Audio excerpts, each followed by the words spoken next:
Former National Football League player Bo Eason was known as a hard-hitting safety, but after his playing days were over, Eason took on what might have been an even greater challenge. He became a professional writer and actor. Today, Eason is best known as the author and performer of Runt of the Litter, a play about football, brotherhood, and beating the odds. PreViews editor John Mark Rafacz speaks with Eason about his transformation from football player to stage and screen performer. The NFL veteran talks about the inspiration for his one-man show and his unlikely path to the Houston Oilers.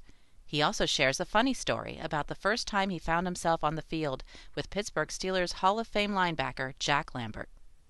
So you're going to be bringing your one-man show Run of the Litter to Penn State on December 7th. And for Pennsylvania football fans of a certain age, I'm sure they will remember you from your years with the Houston Oilers in the 1980s, especially since in those days the Steelers and the Oilers were in the same division, so they played each other twice a year. Yeah, we'd always go head-to-head with those guys all the time. Do you have any particular memories of Steeler games? First time I ever played against the Pittsburgh Steelers was in the Houston Astrodome. I was walking out to pregame warm-ups in the dome and, just getting stretched out and running around. And I looked over and I saw the Steelers linebackers were going through their linebacking drills. So the linebacker coach was putting them through these drills where he'd have them backpedal and then he'd have them break off to one side and then he'd throw them a ball as if they're intercepting it and then they run it back to him. Well, Lambert was out there. So, of course, I just his face is like the greatest thing ever. Oh, yeah. And so I walked over and I wanted to see what he, because I'd seen him on TV so many times. I just kind of wanted to get up close and see what he was like. So I kind of walked over by their linebacking drills and I'm just watching them from a little bit of a distance. And the coach, who was younger than Jack Lambert, is throwing him the ball. So Lambert backs up and, this is pregame warm-up, so he's kind of taking it half speed where the other guys are kind of hustling around. And the coach has him backpedal, then he has him break off to the left side, and the coach throws him the ball. Well, the ball goes about 10 feet over Lambert's head. Well, any football player would have just turned and ran for that ball and went and picked it up and ran it back to the coach. Right. Well, Lambert, as soon as the ball goes over his head, he gives the coach a dirty look, of which he's older than the coach, and he goes to the coach. I've never seen this before, ever in my life. He goes, "Go get it," to the coach. And the coach, without hesitation, runs 50 yards to go pick up that ball. Oh, that's funny. It was hilarious. I go, well, I guess this is pro football. So after your football career, of course, you then went into acting and writing, and that's where we get to Run of the Litter. What made you decide to take up performing after your football days were over? I was always interested in acting. I always loved movies and plays when I was a kid. And even when I was in high school and I was playing all the sports in high school, I was playing basketball and baseball and football, I always kept one eye on the drama department. And I never crossed over there because the jocks in the drama department just never mixed. But I always kept one eye over there. I'd always go to their productions, and I secretly wanted to go do a play. I wanted to be on stage. I wanted to try that and play a person besides myself. And so by the time I got to college, I minored in drama. And so I took a lot of acting and writing classes and theater classes, and I never told any of my teammates. So none of my teammates from high school to college to the pros ever knew that I had any interest, because during the off seasons, like when I played for the Oilers, I would go to New York City and I would study acting. Interesting. Yeah, but nobody ever knew until I, completely retired and then moved to New York City and just started studying full time and doing plays.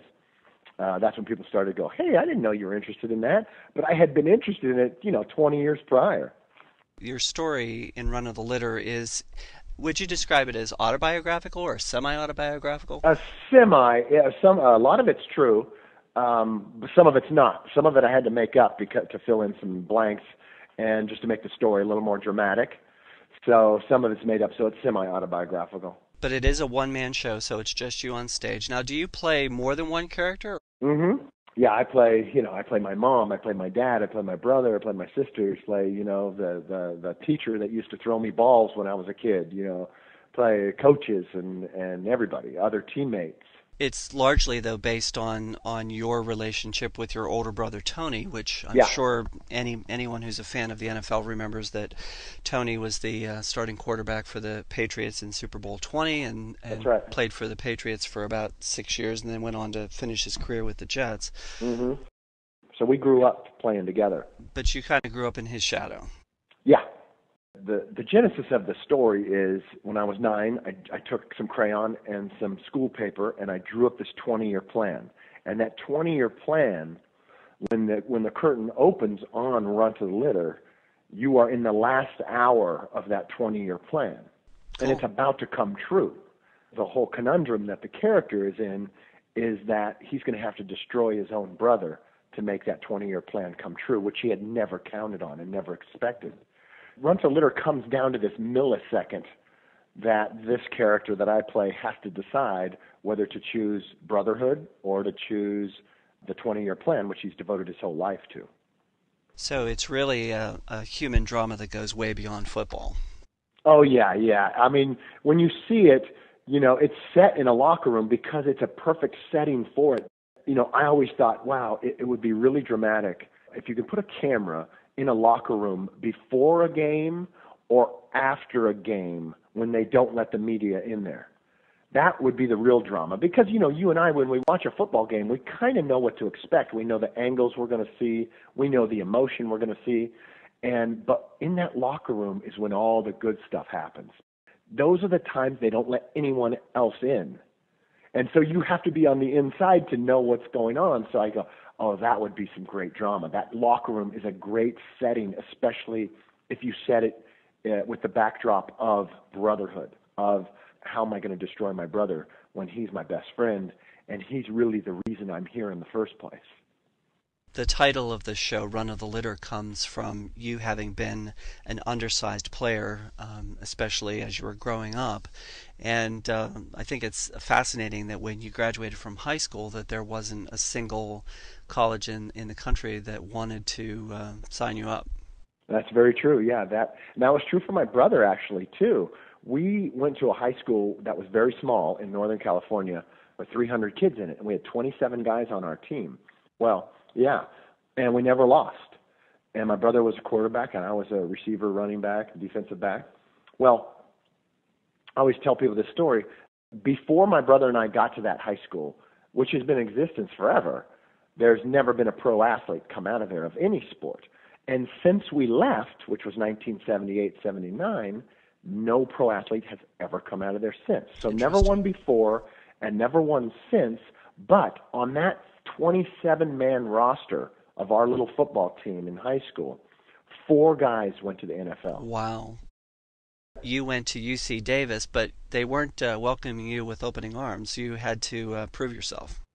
Yeah, I just walked on there, and they didn't know who the heck I was. And, UC Davis is a Division II school with no scholarships. I mean, you're basically playing football there for fun. And they didn't even want me. They said, no, you can't play here. You got to go home. And I said, listen, I'm staying. I'll sleep in my pickup, and I'll just eat, whatever I got to do. And I did, and eventually they let me stick around. And then I grew into my body during those 4 years, and I went from 145 pounds to 210, and matured and grew into my body, and I eventually got to play in the pros. If you look at my body, it's not really built like a football player. Like when most people see me, they go, "You play football?" Even my wife, who didn't know me when I played, and we met later, in the entertainment business, and she's like, "You play football? Are you sure?" She still doesn't believe that I played. In fact, my mom had to bring out some videotape of me actually in games playing, and my wife goes, "That's you?" What was the toughest thing about writing Run of the Litter? The toughest thing, I guess, is I had no experience in writing. I didn't know what I was doing. Maybe that wasn't so tough. It kind of gives you some permission and some freedom because I had no writing background. And I went to all my writing friends because I knew I had a good story. I just didn't know how to get it down on paper. So I went to all my buddies who were professional writers, whether in television or in movies, and I said, "Hey, guys, I got this great story. Will one of you guys write it for me, and I'll tell it?" And they go, "Nope." All of them said no. They said, "You write it." I said, "Man, come on, I can't even spell." And they said, no, trust me, if you write it, you'll write it better than we can. Even though we may know structure and we know all the rules of writing, you got to put your heart on the page, and then we'll help you. Wrote for 2 years, 3 hours a day at a Borders bookstore in West Hollywood. And that was my writing schedule, 3 hours a day from 10 to 1.